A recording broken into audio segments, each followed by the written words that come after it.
নমস্কার, বাঙালির পেট পুরা চ্যানেলে আপনাদের সকলকে জানাই স্বাগত। আজকে বাটা মাছ দিয়ে অতি সাধারণ একটা রেসিপি তৈরি করে আমি আপনাদের সঙ্গে শেয়ার করব। রেসিপিটা একেবারেই ঘরোয়াভাবে তৈরি করা হবে, আর রেসিপিটাতে খুব কম তেল মশলা ব্যবহার করা হবে, তাই এটা হবে স্বাস্থ্যের পক্ষে উপকারী। তো বন্ধুরা দেখতে থাকুন আমি কীভাবে বাটা মাছের রেসিপিটা তৈরি করছি। বাটা মাছের ঝোল রান্না করার জন্য আমি কিছু বাটা মাছ কেটে ধুয়ে পরিষ্কার করে নিয়েছি। এবার মাছগুলোতে আমি নুন আর হলুদের গুঁড়ো মাখিয়ে নিচ্ছি।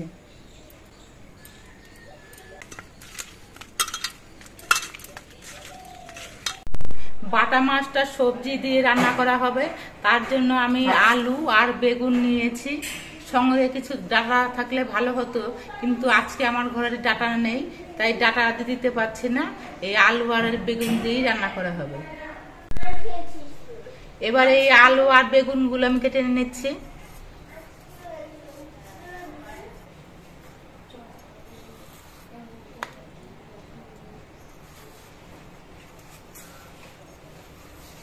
আলুটা একটু সরু আর লম্বা করে কেটে নিয়েছি।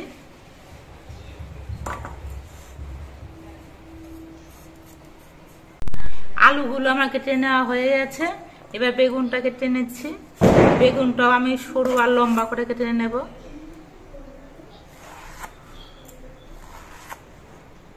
এখানটা একটু পোকা আছে, এই পোকাটা বাদ দিয়ে নিতে হবে।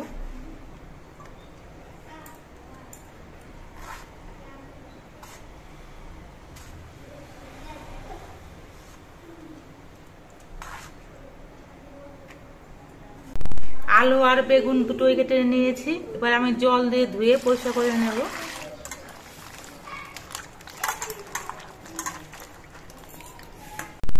আজকের বাটা মাছটা খুব সহজভাবে রান্না করা হবে, সেই জন্য কোনো মশলা বাটা ঘষার প্রয়োজন নেই, খুব অল্প মশলা লাগবে।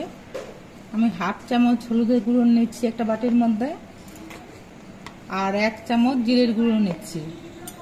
এই মশলাটা আমি জল দিয়ে গুলে রাখছি।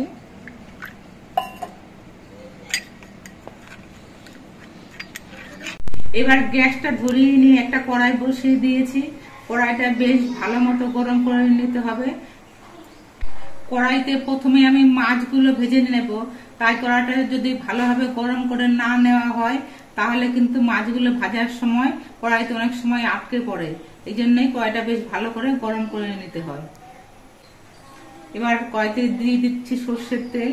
আমি সর্ষের তেল দিয়ে রান্না করছি, আপনারা ইচ্ছে করলে সাদা তেল দিয়েও করতে পারেন, তবে সর্ষের তেল দিয়ে করলে খেতে বেশি ভালো লাগে। এবার কড়াইয়ের তেলটা কড়াইয়ের চারপাশে লাগিয়ে নিচ্ছি। সর্ষের তেলটা বেশ ভালো মতো গরম হয়ে গেছে। এবার কয়েকটা করে মাছ একসঙ্গে দিয়ে আমি ভেজে নিচ্ছি।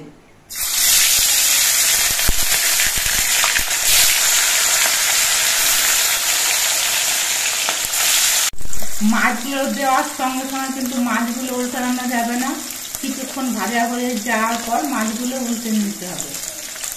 মাছগুলোর এক পিঠ আমি 2-3 মিনিটের মতো ভেজে নিয়েছি। এবার মাছগুলো উল্টে দিচ্ছি।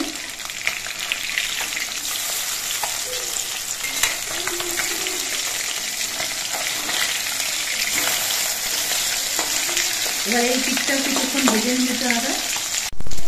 মাছগুলোর 2 পিঠই আমি ভেজে নিয়েছি, খুব কড়া করেও ভাজেনি, আবার একেবারে হালকা করেও ভাজেনি। এবার মাছগুলো আমি নামিয়ে নিচ্ছি।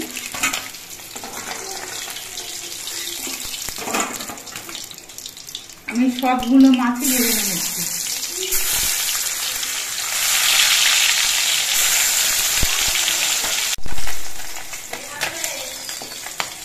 সবগুলো মাছই ভেজে নেওয়া হয়ে গেছে। মাছগুলো ভেজে নেওয়ার পর কড়াইতে যে অল্প পরিমাণ তেল আছে, এই অল্প তেলেই আমি মাছের ঝোলটা করব। এবার এই তেলের মধ্যে দিচ্ছি অল্প করে একটু কালো জিরে, 4টে চিরা কাঁচা লঙ্কা। কাঁচা লঙ্কা আর কালো জিরে এটা একটু ভাজা হয়ে যাওয়ার পর এর মধ্যে আলুগুলো দিয়ে দিচ্ছি।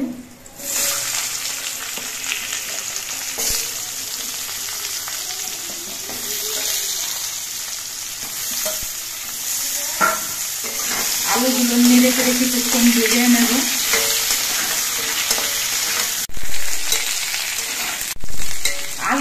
আমি বেশ কিছুক্ষণ ভেজে নিয়েছি। আলুর কালারটা কিন্তু অনেকটাই চেঞ্জ হয়ে গেছে।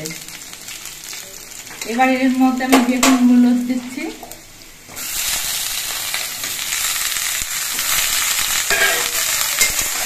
এবার এই আলু আর বেগুন একসঙ্গে আলু কিছুক্ষণ ভেজে নেব। বেগুনটা যদি আগে দেওয়া হতো তাহলে বেগুনগুলো কিন্তু গলে যেত, এই জন্য বেগুনটা একটু পরে দেওয়া হবে।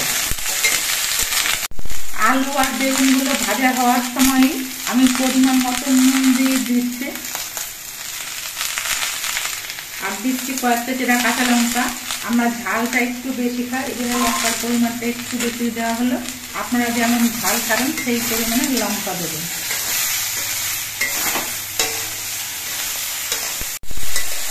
3-4 মিনিটের মতো ভেজে নেওয়ার পরে কিন্তু দেখুন বেগুনগুলো ভাজা হয়ে গেছে আর আলুগুলোও ভাজা হয়ে গেছে। এবার আমি এই বাটির মধ্যে হলুদ আর জিরে গুঁড়ো গুলে রেখেছিলাম সেই মশলাটা দিয়ে দিচ্ছি।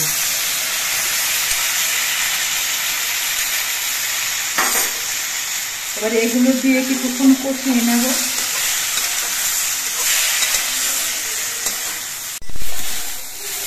মশলাগুলো দিয়ে আমি মিনিট 5 সময় ধরে কষিয়ে নিয়েছি। এবার এর মধ্যে ঝোল দিয়ে দিচ্ছি।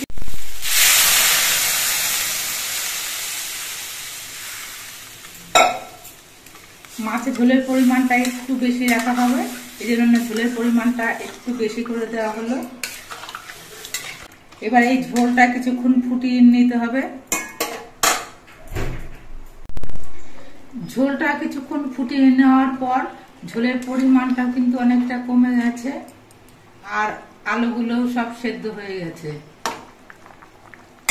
এবার এর মধ্যে মাছগুলো দিয়ে দিচ্ছি।